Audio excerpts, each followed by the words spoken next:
एक 4 साल की लड़की जब अपने घर के आगे खेल रही थी, उसी के बगल के पड़ोस का रहने वाला एक लड़का बहला फुसलाकर उसे ले जाता है और उसके साथ घिनौनी हरकतें करता है। जब इस घटना की जानकारी बच्चे के माँ बाप को मिलती है तो वो बच्ची को लेकर थाने पहुंचते हैं, लेकिन गांव के ही कुछ जिम्मेदार लोग लड़की के माता पिता को भरोसा दिलाकर थाने से वापस लेकर आ जाते हैं और कहते हैं कि इस बात का हल पंचायत में होगा। लेकिन पंचायत में लड़के को बचाने की भरपूर कोशिश की जाती है। पंचायत के द्वारा पीड़ित परिवार को बच्ची के इलाज के लिए कुछ पैसे दे दिए जाते हैं और साथ साथ ये भरोसा भी दे दिया जाता है कि आज के बाद उनकी बच्ची के साथ ऐसा कुछ नहीं होगा। लेकिन कुछ दिन बाद दोबारा ऐसी घटना घट जाती है जिसे सुनकर आप भी हैरान और परेशान हो जाएंगे। आदाब, नमस्कार।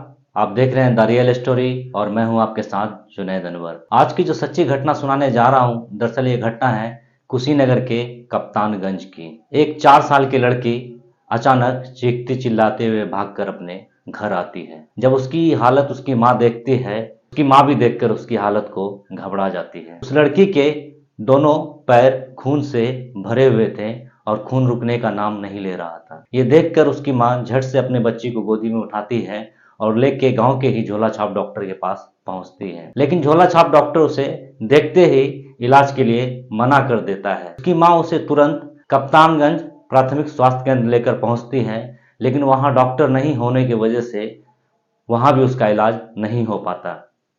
बच्चे की हालत बिगड़ रही थी।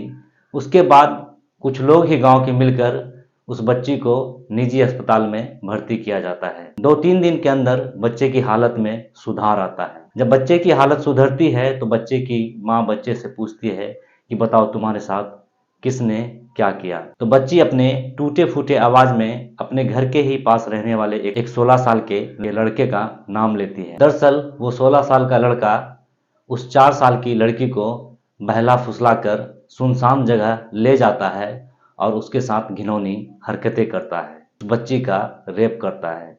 जैसे ही ये बात बच्ची अपनी माँ को बताती है, उसकी माँ उसे थाने लेकर पहुंचती है।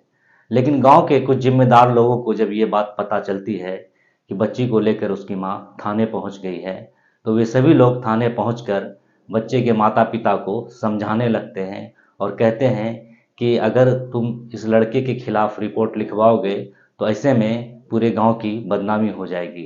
इसलिए मैं तुम्हें भरोसा दिला रहा हूं कि चलो इस मामले का हल हम लोग गांव में ही पंचायत बैठाकर कर लेंगे। गांव के सभी लोग जब लड़की के माता पिता को दबाव देने लगते हैं तो आखिरकार थक कर गाँव वालों की बात मान लेती है। गाँव में जब पंचायत होता है तो लड़की के परिवार को कुछ मुआवजा दे दिया जाता है बच्ची के इलाज के लिए और बात को रफा दफा कर दी जाती है। उस 16 साल के लड़के को बचा लिया जाता है और पंचायत भरोसा देती है कि आज के बाद उसकी बेटी के साथ ऐसी कोई भी हरकत नहीं होगी। इस बात को 1 महीने बीत जाती है, बच्ची भी ठीक ठाक हो जाती है। लेकिन 7 फरवरी 2023 को जैसे ही उस लड़के को फिर से एक बार मौका मिलता है, जब वो बच्ची को घर के आगे खेलते देखता है, उसे फिर से बहला फुसला कर ले जाता है और उसके साथ फिर वैसे ही घिनौनी हरकतों को अंजाम देता है, उस लड़की का रेप करता है। इस बार जब उस बच्चे की माँ बाप को ये बात पता चलता है तो गुस्से में आग बबूला होकर वो सीधे थाने पहुंचते हैं। लेकिन फिर भी वही होता है जो पिछली बार हुआ था। गांव के लोग पहुंचकर फिर उसे पंचायत में इंसाफ दिलाने का वादा करते हैं, लेकिन जब वे मानने के लिए तैयार नहीं होते तो उसे डराया धमकाया जाता है। आखिरकार डर कर बच्ची की माता पिता वापस गांव आ जाते हैं। गांव में 4 दिन तक इस बात को लेकर पंचायत की जाती है, लेकिन पंचायत में इस बात का कोई हल नहीं निकलता।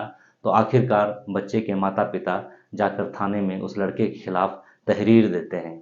जब पुलिस गांव में पूछताछ के लिए पहुंचती है, गांव के कुछ जिम्मेदार लोगों के ऊपर भी मुकदमा दर्ज किया जाता है। इस घटना में जितनी गलती उस लड़के की है, उससे कहीं ज़्यादा गांव के जिम्मेदार लोगों की है कि उन लड़की को इंसाफ दिलाने के बजाय उन लड़कों को बचाने की भरपूर कोशिश की। आखिर किसी बेटी की इज्जत से बढ़कर किसी गांव की इज्जत ज़्यादा कैसे हो सकती है? इस घटना को लेकर आप क्या सोचते हैं? कमेंट्स करके ज़रूर बताइएगा। अगर आप चैनल पर नए हैं तो प्लीज़ चैनल को सब्सक्राइब कर लें, बेल आइकन दबा दें ताकि आने वाले हर एक वीडियो का नोटिफिकेशन आपको मिलता रहे। शुक्रिया।